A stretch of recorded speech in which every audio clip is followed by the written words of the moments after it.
Qala al-musannif rahimahullah nafa'ana bihi wa bi ulumi fid darin amin ya rabbal alamin.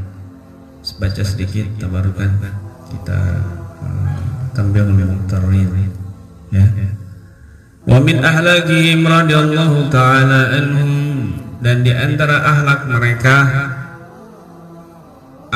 mereka radhiyallahu ta'ala anhum, insirahu sudurihim idza sarafa Allah ta'ala anhum ad-dunya dzalika li annahum yuhibbuna Allah rasulah wa man ahabba ta'ala wa rasulahu kariha ad-dunya daruratan li annahum tastaqil an kamalil ibadah walidzalika kana min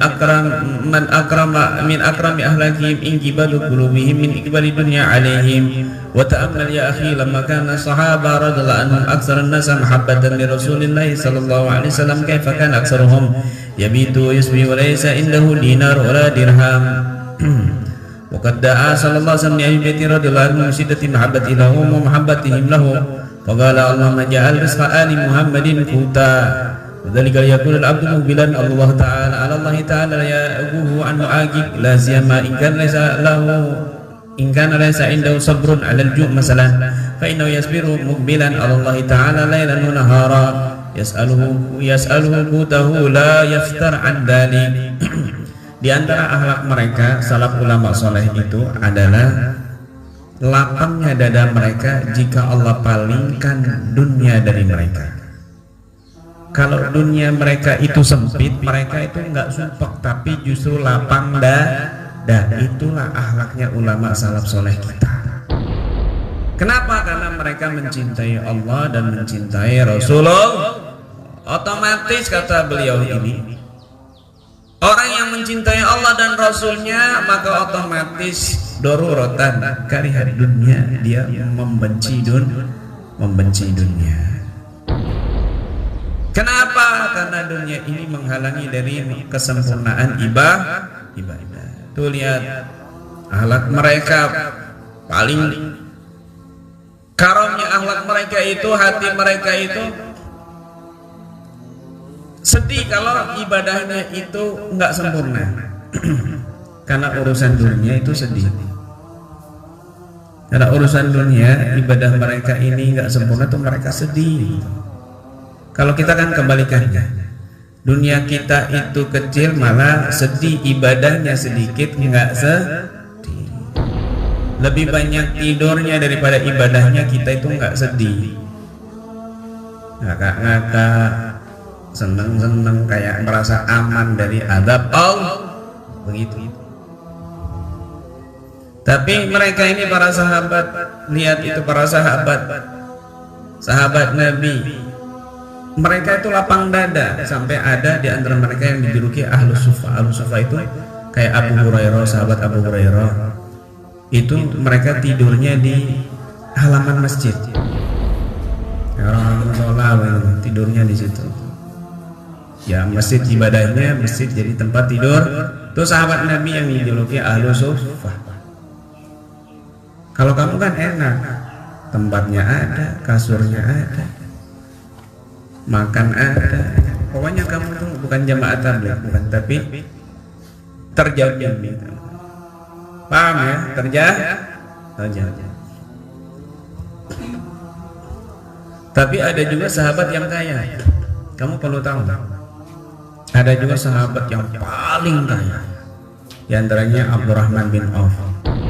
Abdurrahman bin Auf itu punya 1000 unta. Abdurrahman bin Auf itu punya 1000. Satu unta berapa harganya sekarang? Unta baru, bukan unta second. Berapa harganya unta? Seharga mobil itu unta. Sekitaran 80 sampai 100 juta lebih. Itu harga satu kalikan 1000. Itu Abdurrahman bin Auf. Kemudian punya 1000 budak. 1000 budak. Paham ya? Budak itu ada budak laki-laki, ada budak perempuan. Budak perempuan yang paling mahal budak perempuan dari Ismail. dari keturunan Ismail. Cantik, putih, mulus, tinggi, ya, aduhai. Itu budak yang mahal. Punya 1000 budak, satu budak kalau dijual bisa mahal kan? Punya juga 3000 kambing. Itu Abdurrahman bin Auf. Kambing nih punya harta emas, batangan emas itu ratusan ton, bukan berapa ton tapi ratusan ton. Itu Abdurrahman bin Auf. Beliau ini ketika ada pasukan perang Badar itu hartanya dibagi-bagi, semuanya dibagi-bagi rata. Subhanallah, Abdurrahman bin Auf paling kaya, sahabat paling kaya. Ada lagi Ibn Zubair juga punya batangan emas tontonan,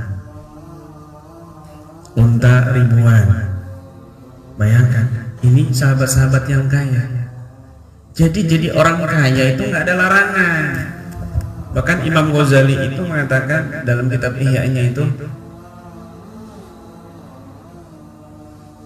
zuhud itu adalah tidak adanya keterikatan di hati terhadap dunia, bukan berarti nggak ada dunia. Tidak adanya keterikatan kepada di hati kamu jangan ada terikat sama dunia, tapi bukan berarti nggak ada dunia. Kamu nggak boleh punya dunia, ya salah itu. Zuhud itu bukan begitu. Nggak punya dunia sama sekali. Karena sahabat banyak yang kaya, tapi mereka zuhud, di hatinya tidak ada dunia. Boleh kaya, tapi jangan sampai hati kamu itu cinta nggak boleh cinta dunia. Tuh. Boleh kaya tapi jangan cinta boleh kaya tapi jangan cinta Artinya apa? Dunia itu di tangan kamu, yang di hati kamu itu Allah, akhirat, itu aja. Tapi kalau dunia jangan. Makanya ketika ada cerita orang datang begini, aku mau cari wali yang sangat zuhud. Oh itu, ditunjukin rumahnya gubuk. Ternyata di situ ya rumahnya gubuk. Ternyata itu rumahnya wali. Rumahnya contoh misalnya si wali Faruk. Beliau sederhana, gubuk, didatengin. Terkenal wali. Tuan, saya mau berguru sama Anda. Loh, siapa yang nyuruh kesini? Ya itu orang-orang itu. Katanya Anda adalah wali yang zuhud. Karena rumahnya gubuk. Beliau kerjanya mancing ikan ya. Akhirnya bilang, kamu mau salah orang kamu. Kalau mau cari wali yang zuhud bukan di sini. Itu ada satu orang itu. Saudaraku. Siapa namanya? Itu Nying. Wali Nying. Ya. Syekh Nying. Ya, Syekh Nying. Ya.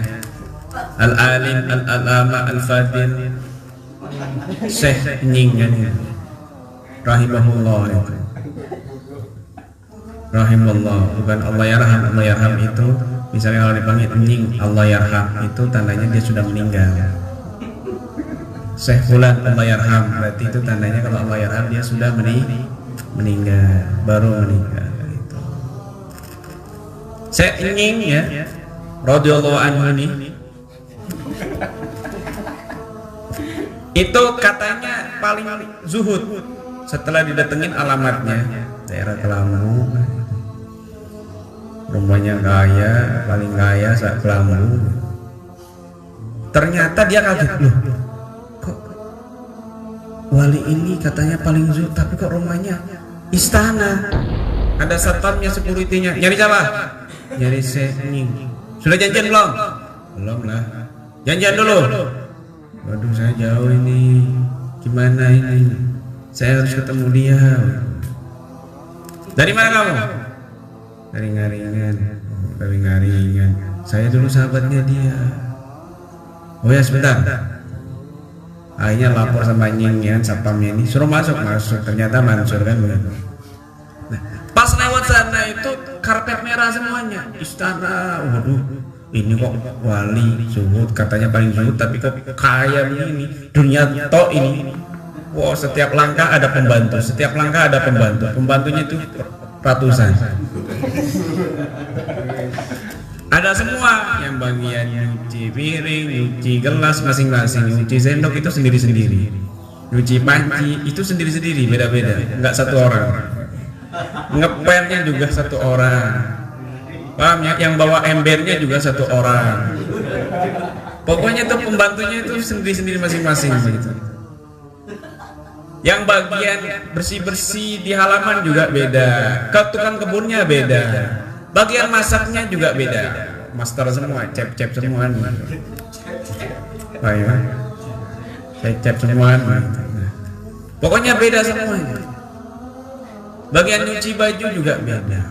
Yang jemur juga beda. Nyuci baju sendiri, yang jemur sendiri.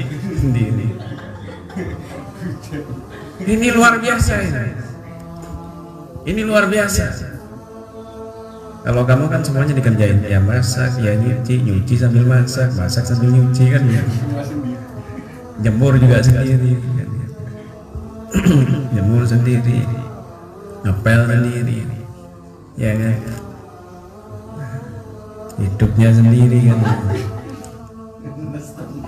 Nah, ya enggak lah masa hidup sendiri, kamu hidup sendiri kuburan kamu. Nah, pokoknya banyak. Wah ini bukan zuhud, ini cinta dunia ini. Ternyata pas masuk ke ruangannya itu masuk aja. Itu Syekh Nying ada di situ. Oh, dilihat Nying lagi tiduran dikipas-kipas sama cewek cantik. Disuapin pakai anggur gitu kan. Udah kayak raja gitu. Dikipas-kipasin dua orang di belakangnya itu. Aduh. Kata dalam hatinya, iki wali opo raja ini.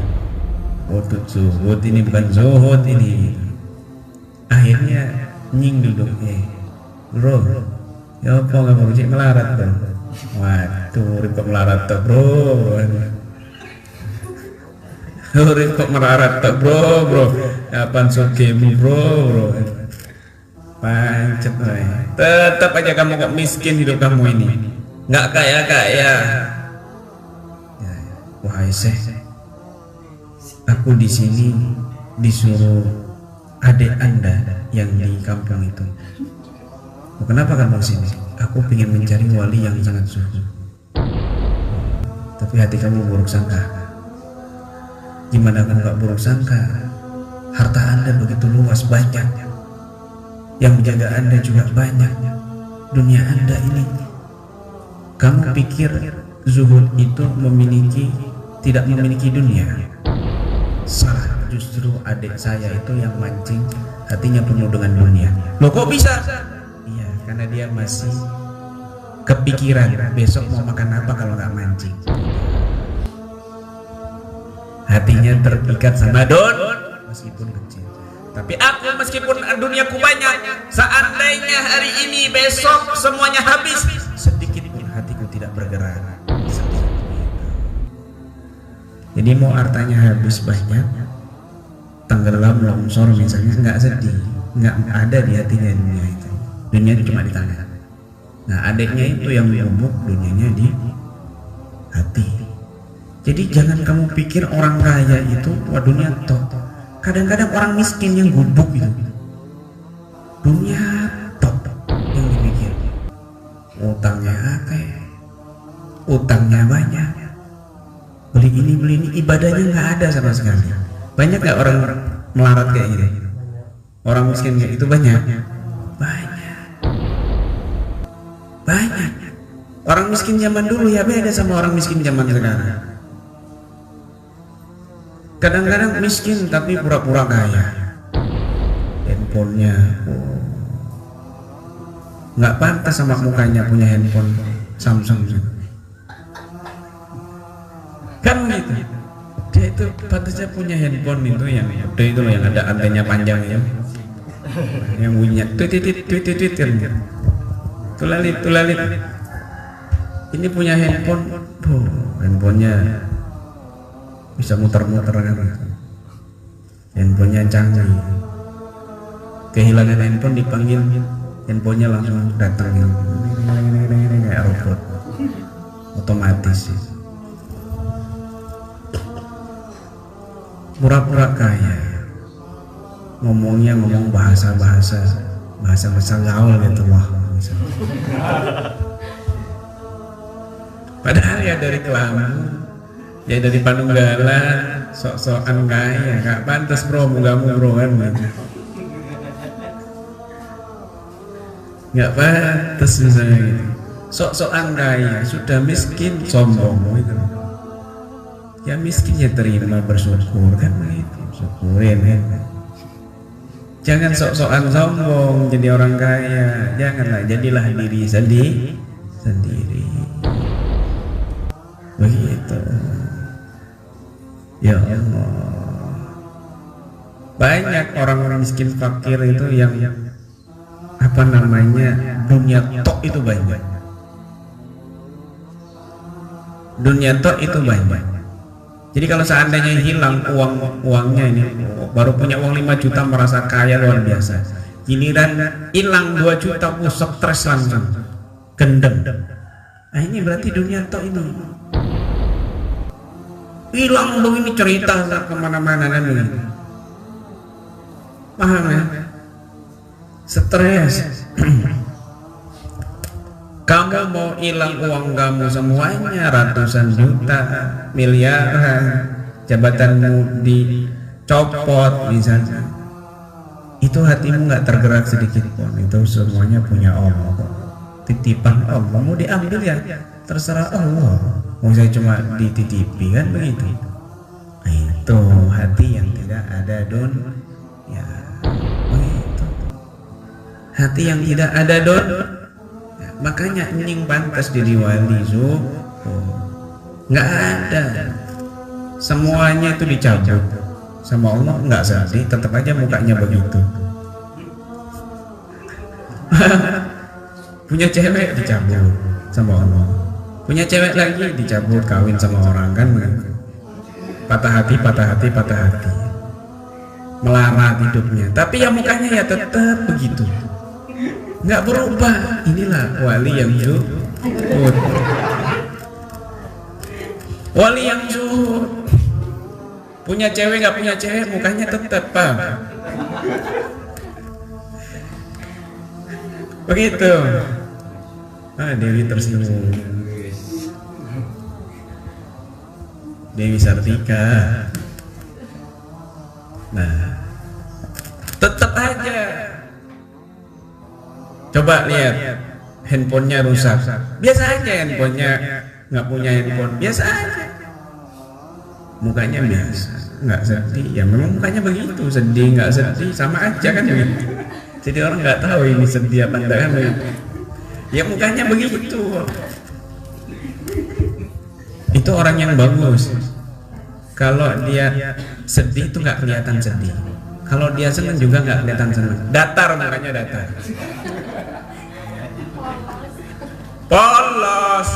Polos katanya nying, polos kamu. Bukan polos ini, nyamar nih ya. Paham ya, mukanya datar. Kalau Bambang kan kelihatan lagi sumpok, itu kuotanya habis, ngeremut, tambah jelek gitu kan. Waduh, mukanya tambah tidak kelihatan, matanya kan gitu.